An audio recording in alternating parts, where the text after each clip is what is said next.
Welcome back to Architecture Wednesday. Today we're going to observe one of the most unique designs that you will ever find along the coastline of Malibu, California, which is of course known for its beaches and ocean views and just Nobu, okay? Everyone knows Nobu for some reason now. But Malibu is much more than that. There's a lot of rich architecture along the coastline of Malibu, and some of the most notable properties were actually designed and developed by today's architect of the day. I don't really know a better way to describe that right there. Sorry, I fumbled. But Harry Gesner is a world-renowned architect who actually was self-taught, and I mean, he just has some of the most unique properties, I mean, personally, that I've ever seen. We actually viewed one of his properties, which was Raven's Eye, which was also on the market. I think, I'm not sure if that sold or not. I haven't went back and looked, but Raven's Eye, particularly more of, you know, like a goth type of looking property, especially when it comes to the interior. But today we're going to look at a property called, actually I don't even know what it's called. I just know that it looks like a sandcastle. And in fact, that's actually what's in the title. So don't think that I came up with that, because I didn't. It's in the title of the video. But it does look like a sandcastle. It looks like someone took a sand pail and put it on top. It's like a sandcastle that you would build as a kid, not something super intricate or anything like that, but it just, you know, has like that childlike feel of a sandcastle. So we're going to look at that. This property is actually on a lot of ocean. I don't even really want to call it ocean front, because it's on the ocean. So would I consider that ocean? I guess it is on ocean front, but it's directly on the ocean with 122 feet of ocean frontage, which is magnificent. That's huge, right? It's almost on what, 3/4 of an acre of land, if you want to just break it down that way. You know, that's snapped right in the ocean, right? So it's there, and it happens to be right next door to another property of Harry Gesner's that he developed, and actually Rod Stewart lived in the property. And that property is called the Wave House. That's actually more than likely the most famous property that he's developed.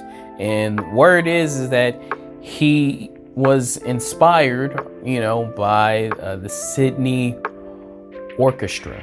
So, you know, we'll probably see, you know, many glimpses of the place next door, because I mean, it's next door. I'll even point it out, even though it's going to be super obvious which one would be something that he would design between the two neighbors.